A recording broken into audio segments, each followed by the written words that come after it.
I'm Ashlee Janelle, and this is the Stories of Young podcast.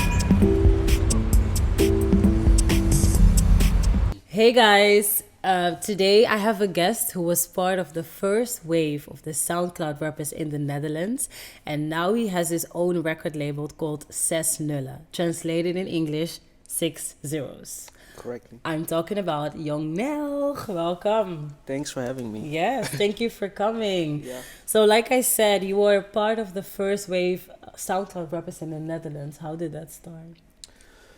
I think it started of me having this interest in deeper music than what was being delivered to us in that time. Mm-hmm. In that time, it used to be YouTube.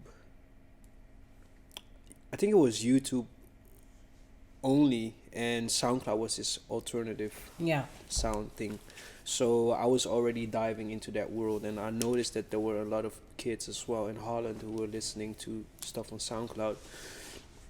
So when I wanted to release a project for free to the people, to me it sounded logically to release it on SoundCloud, since I was on it as well. Yeah.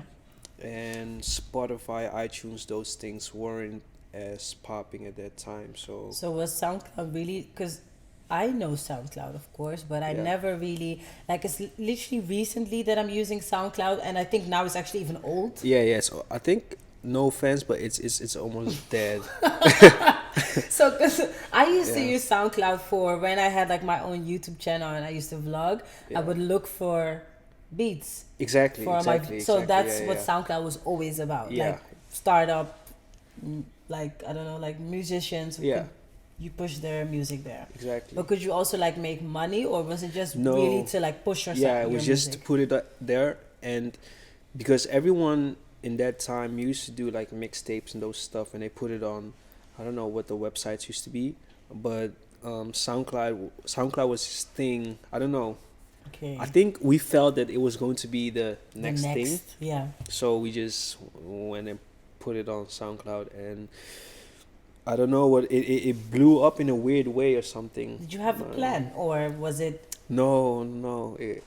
So just going on SoundCloud was just like, okay, let me push my music here, but no plan behind it. Like, did you expect to go viral or whatever? No. It was just like, what's the most accessible platform where I would like to send people through to when I tell them that you can listen to my music, and then SoundCloud was the best option, the easiest option, and it was very easy. And from that point on, it just started to build this audience of, like, if at that time if you were already on SoundCloud, it meant that you were a digger, you like to dig into stuff. So if people would go on SoundCloud to look for music. Yeah, exactly. So as you were looking for the beats for your channel, for the beats.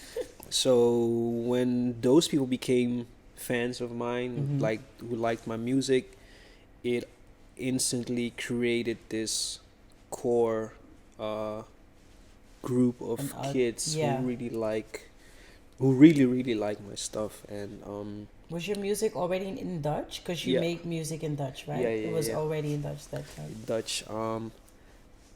I'll release an English song next year. Oh really? Okay, wait. We're gonna talk about that because I have a lot of questions when it comes to Dutch and English. Yeah. But was it always your dream to become a music artist? No. No. It's weird. Like, I can't really remember what I wanted to be as a kid, but I remember having these deja vu moments of, like, standing in front of people. This was when you were younger? Yeah, when I was younger. It was like, I used to have deja vus as a kid, but I never knew what it was. It was like, and I would see myself in front of a lot of people and standing, but it was like from the perspective behind of me, so I couldn't see what I was doing. Wow. And so I never knew, and I tried a lot of random stuff, but music was always something which was very connected to my heart. So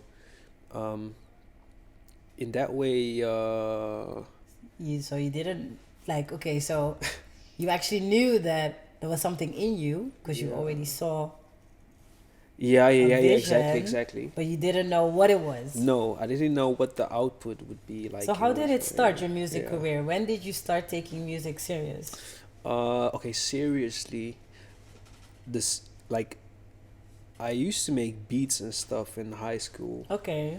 So just with Fruity Loops and just messing around with friends, and we were making so all these. I've been hearing Fruity Loops a lot. Yeah. Fruity Loops is what?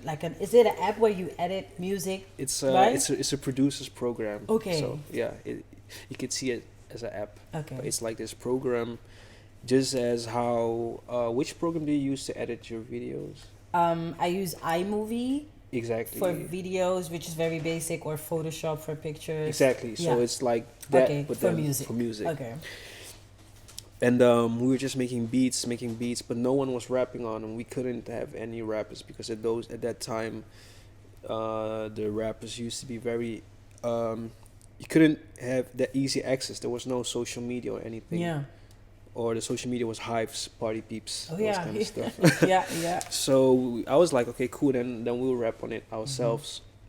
Mm-hmm. So did you have a team, a group of guys? Yeah, a group of guys, and we just did it for fun.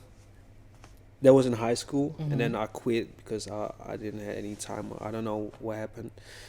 And then a few years later, I met like still my friends to this day, Aben, Rizky, Mala, and we got connected to a friend of ours, Bonne, who had his house, and his roommate was making beats and had a microphone and stuff which we could record at. Mm-hmm. So we went there and just made songs for fun, like it was like a whole summer long just messing around. Yeah.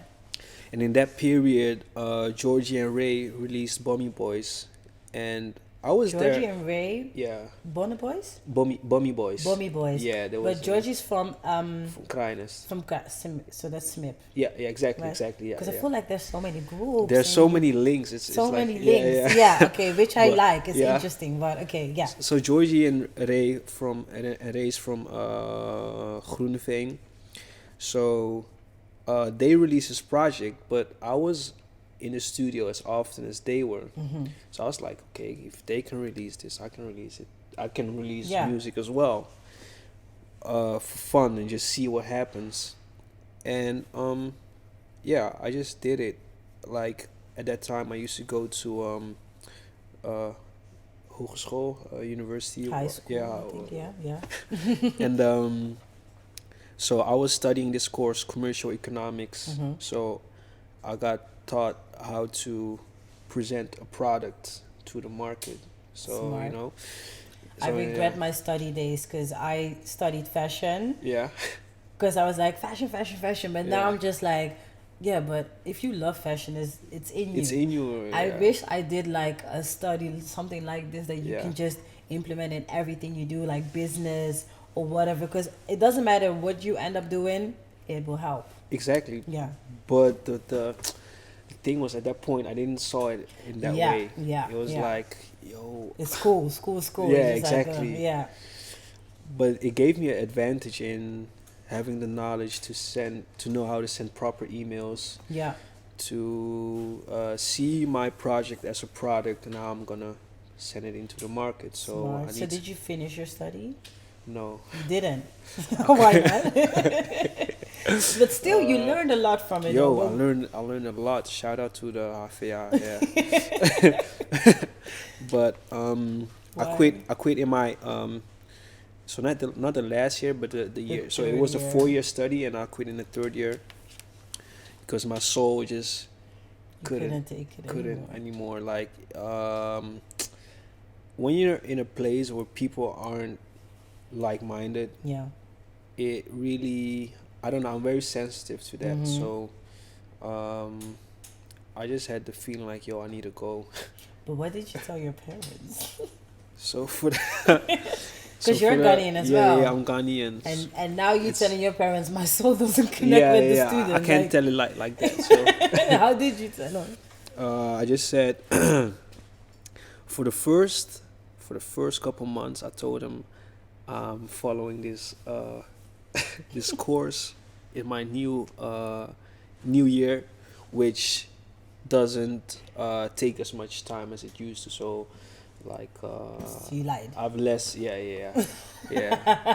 I couldn't tell him like right away. So I told him I have less hours at school, so that's why I can sleep till 11. Because of that, you should imagine when you go to school like every day. Yeah. And then all of a sudden there's no program, there's nothing. Yeah. It was so weird. So yeah, I would wake up at 11 and just chill and come home at 3. Or would you go to the studio then? I would go to the studio. Go to the Okay. studio, and then I had this show in Paradiso in the small location. Wait. Okay. I want to go back. Okay. Because from student Yeah. to music artist. Yeah.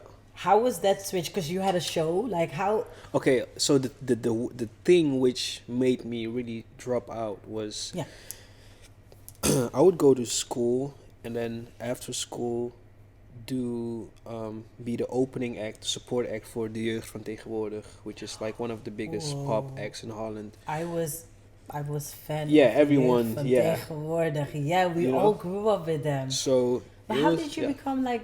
How did? Because I can imagine being a student, not having any dreams to become like a big music artist. Yeah. To now dropping out of school and being a support act of de Jeugd van Tegenwoordig. Like, how did you get these connections? Like, okay, so a lot happened in the meantime. Okay. So when we were talking before, I made a song called Chamos. Was that your first? No, that was after the mixtape. Okay, yeah. The first tape I released, and then I released Chamos, which like blew up in a way I couldn't. One of my favorite songs. Thank you. Yeah, and it blew up in a way which I couldn't have any control of it. So it immediately like launched me in this atmosphere, in this music industry. But when was Chamos? Because I know the song as if like.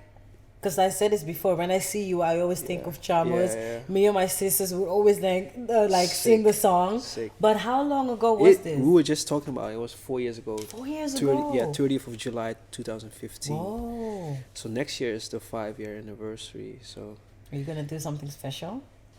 maybe we have to.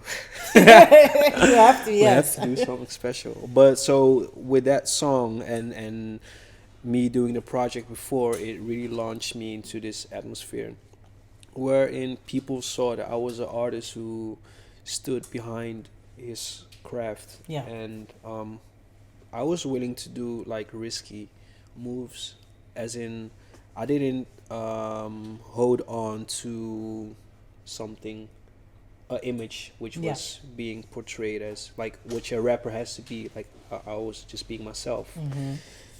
And I think people noticed that I just kept it 100 with myself. So yeah. But that's what I like about you. Like, we don't know each other like very like. It's funny because we followed each other on Instagram, and I think that's how we started talking. And then it was really recently I went to an event and you were one of the panel members. And I was like, we need to talk. Like, I just love your vibe, your energy. And what I find very interesting is that, yes, you are a rapper, I think. Is that how you call yourself? A rapper? I would call myself a rapper.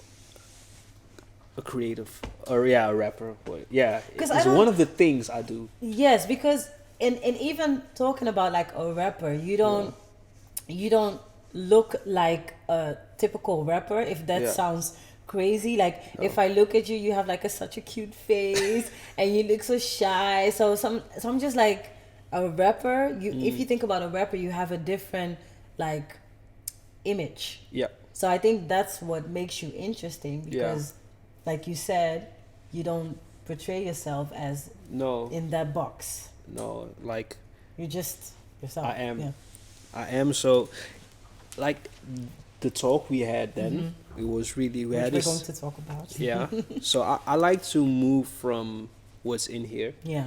So that gives me this confidence.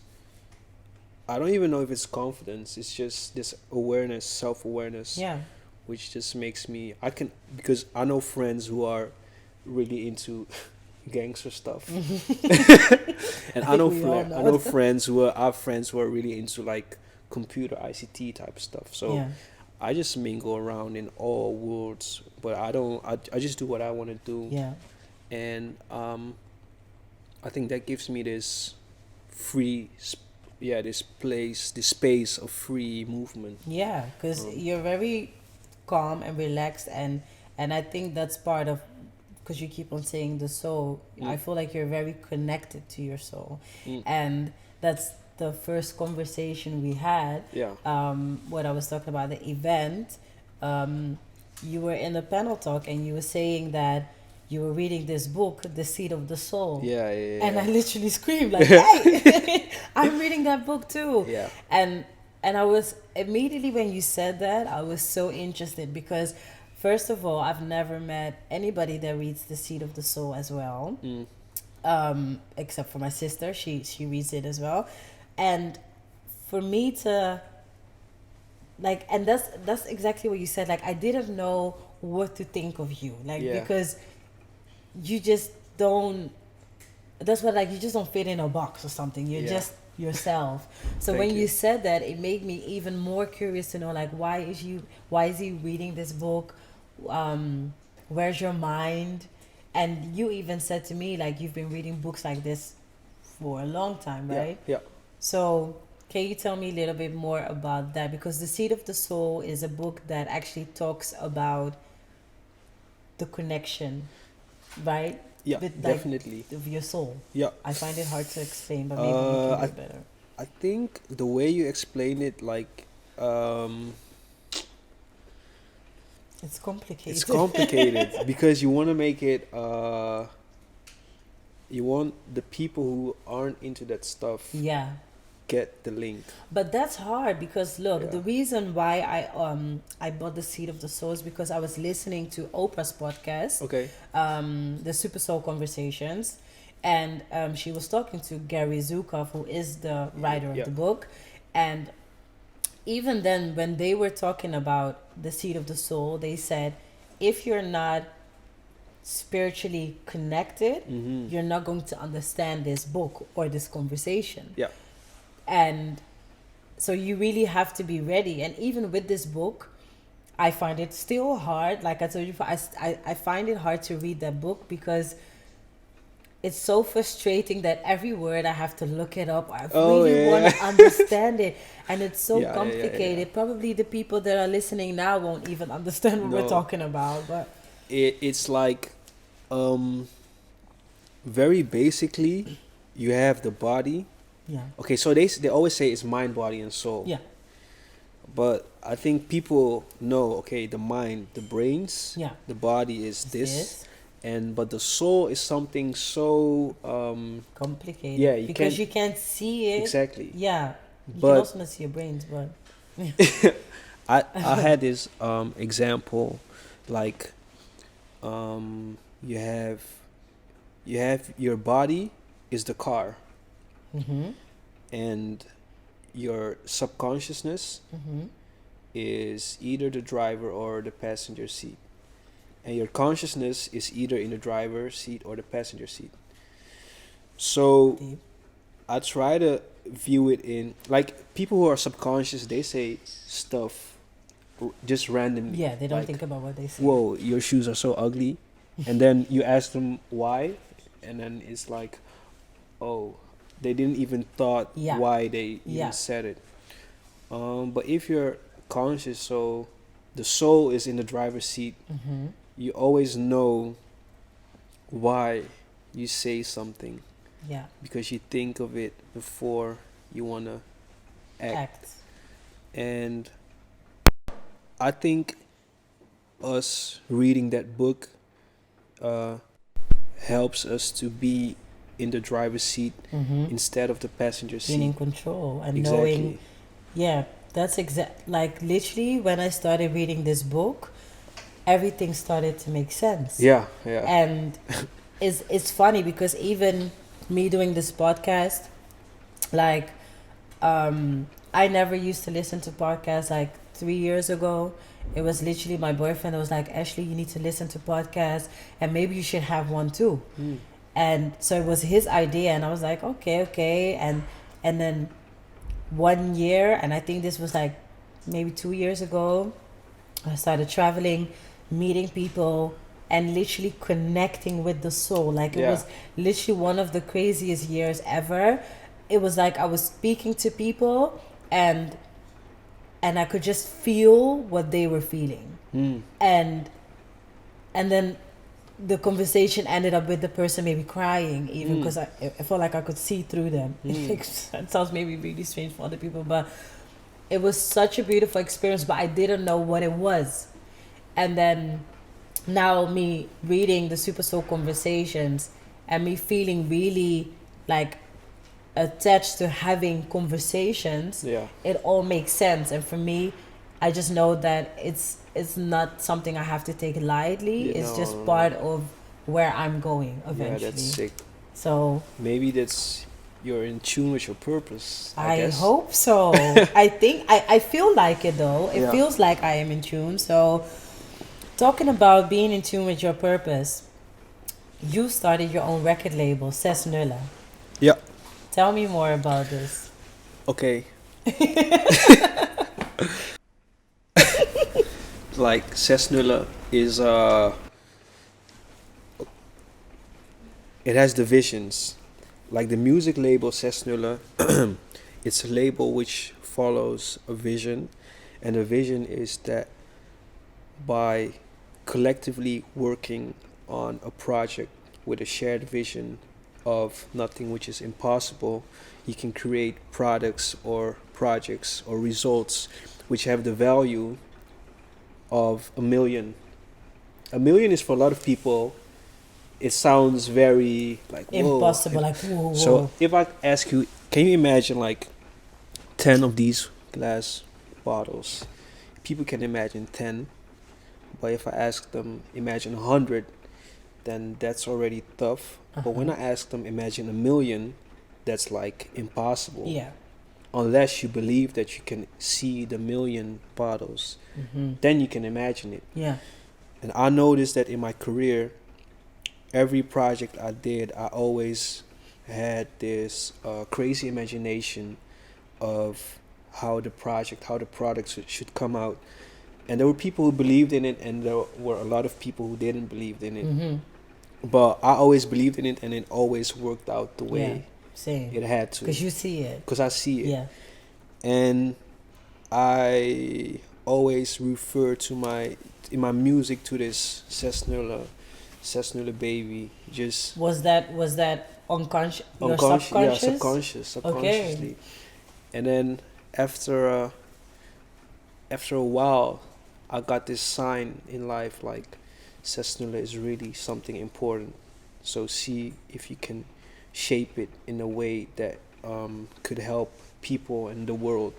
So wait, if I understand it correctly, the concept of Zes Nullen is actually a shared concept basically. So with all the people you work together, you can create Zes Nullen.